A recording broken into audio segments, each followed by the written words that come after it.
Ben et Jenny étaient sur le point de se marier. Ils voulaient réserver un hôtel pour y fêter leurs noces. Ils sont donc allés voir une organisatrice de mariage afin d'examiner quelques options. Elle leur a dit que seuls 3 hôtels étaient disponibles pour le jour qu'ils souhaitaient et leur a montré quelques photos. Lequel devraient-ils choisir ?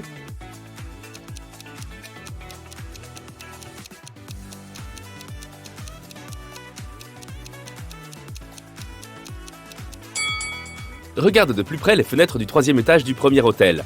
Dans la dernière fenêtre à droite, il y a l'ombre effrayante d'un monstre qui apparaît de temps à autre. 5 étoiles ou pas, personne n'aimerait se marier dans un endroit hanté, à moins de faire partie de la famille Adams. Et le 3e hôtel n'a que 2 étoiles. Il n'a probablement pas toutes les installations nécessaires pour accommoder un mariage. Le meilleur choix est donc le 2e hôtel. Excellent choix, dit l'organisatrice de mariage. Et vous avez de la chance car ils ont en fait une super offre de promotion. Si vous parvenez à répondre correctement à cette énigme, vous n'aurez pas à payer la location de leur salle de bal. La voici. Ceux qui l'ont ne le disent pas. Ceux qui l'apprennent ne le savent pas. Ceux qui le savent n'en veulent pas. Qu'est-ce que c'est ? Connais-tu la réponse ?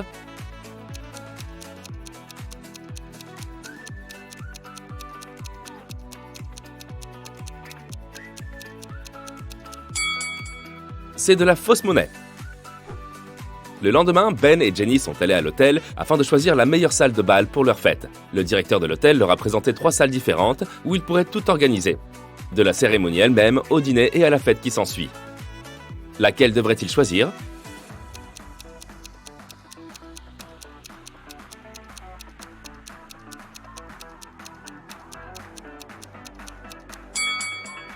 Tu vois ce petit trou de souris dans le coin de la première salle de bal ?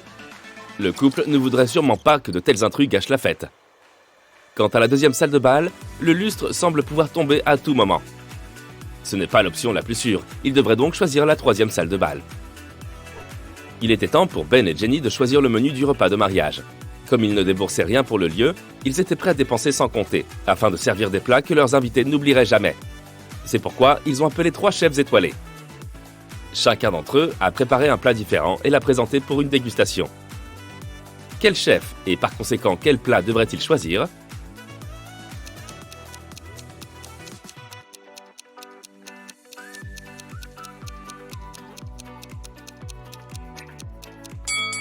Même si le plat préparé par le 2e chef a l'air parfaitement correct, vois-tu cette petite queue de rat accrochée à sa toque ?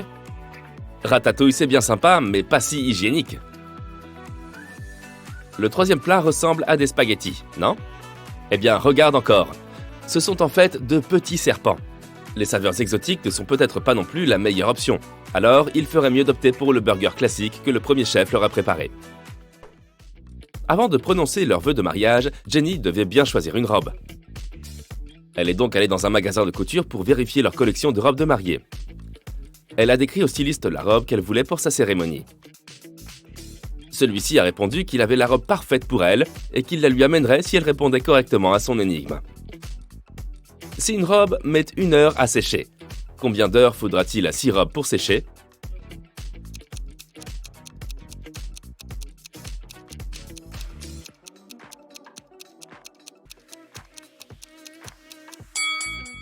Ça prend toujours 1 heure, puisqu'elles vont toutes sécher en même temps. Ben avait un dernier article à acheter sur sa liste de courses, et c'était « Ce qui attache 2 personnes, mais n'en touche qu'une seule ». Peux-tu trouver ce que c'est ?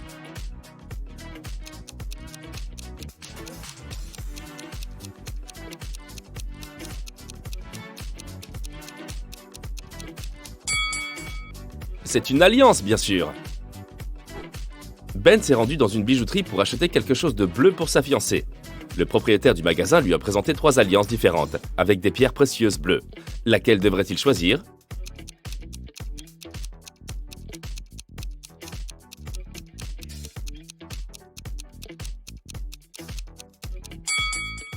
La 2e bague porte une gravure à l'intérieur. Elle a donc dû appartenir à quelqu'un d'autre auparavant. La pierre précieuse de la 3e bague présente une minuscule fissure. Cela ne peut signifier qu'elle est faite de verre ou même de plastique. Ben devrait donc acheter la première bague avec un saphir. Ensuite, Ben et Jenny devaient envoyer les invitations. Une imprimerie leur a proposé 3 versions différentes. Laquelle devrait-il choisir ?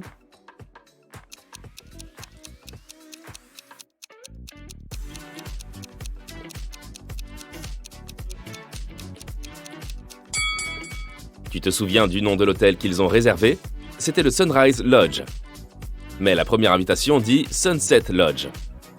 Celle-ci ne fera clairement pas l'affaire. Et sur la troisième invitation, leurs noms sont écrits en tant que Benny et Jen. Ce n'est pas notre couple. Ils devraient donc choisir la seconde invitation. Avant le mariage, 3 de leurs amis leur ont rendu visite.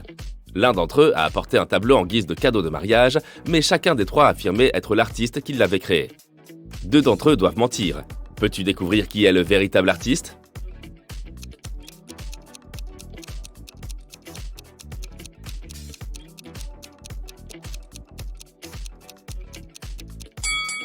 Regarde la signature sur le tableau. Il est écrit Dennis. Maintenant, regarde le collier de leur troisième ami. Il porte la lettre D. Ce doit donc être lui, Dennis, l'artiste qui a peint le tableau. C'était enfin le jour du mariage, et les invités de Ben et Jenny ont commencé à arriver. Cependant, la sécurité de l'hôtel a repéré 3 personnes à l'air suspect qui ne pouvaient pas avoir été invitées. Jette un coup d'œil à ces 3 personnes. Peux-tu dire qui n'est pas censé être au mariage?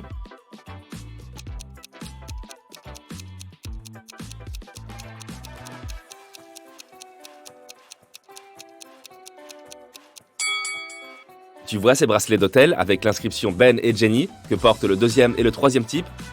Cela ne peut signifier qu'ils ont bien été invités. Donc c'est le premier mec qui s'est incrusté ici. Désolé mon pote, pas de boisson gratuite pour toi. Après avoir prononcé leurs vœux, il était temps de faire la fête. Alors que Ben et Jenny dansaient, quelqu'un a renversé sa boisson sur la robe de Jenny. Mais personne n'a vu qui c'était. Jenny a repéré 3 personnes qui auraient pu faire le coup. Jette un coup d'œil. Peux-tu dire qui a ruiné sa robe?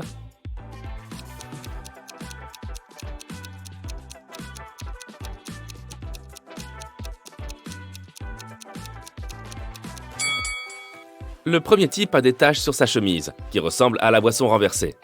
Mais elles font en fait partie du motif. Ce n'est donc pas lui. La troisième personne a l'air propre. Mais l'ourlet de la jupe de la seconde dame a l'air bien sale. Ce doit être elle la responsable. Après la fin de la cérémonie, Ben et Jenny ont voulu prendre une photo pour immortaliser ce moment à jamais. Mais regarde bien, il y a quelque chose d'étrange. Peux-tu repérer ce que c'est?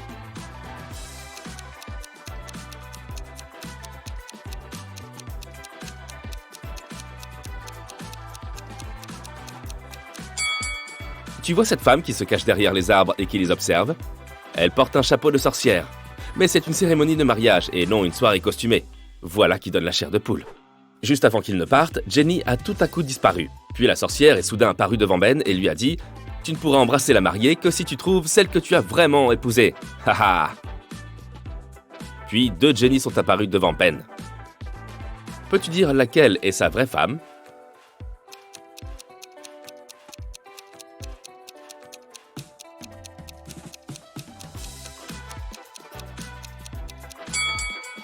Tu te souviens de la photo de mariage? La Jenny de gauche est la vraie, car son tatouage est du même côté que sur la photo. Maintenant que le mariage de Ben et Jenny était terminé, il était temps pour eux de choisir une destination pour leur lune de miel. Ils sont allés dans une agence de voyage pour y réserver des vacances. L'agent de voyage leur a proposé 3 destinations différentes: Ibiza, Cannes et les Caraïbes. Laquelle devraient-ils choisir?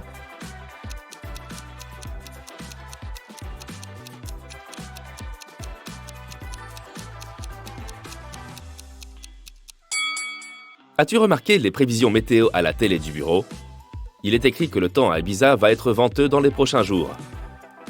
Et à Cannes, il va carrément pleuvoir. Ils devraient donc choisir les Caraïbes et profiter du soleil. L'agent de voyage a dit qu'ils pouvaient surclasser leur billet d'avion sans frais additionnels. Ce serait son cadeau de mariage pour eux. Mais il devait résoudre cette énigme. Qu'est-ce qui peut faire le tour du monde tout en restant dans son coin?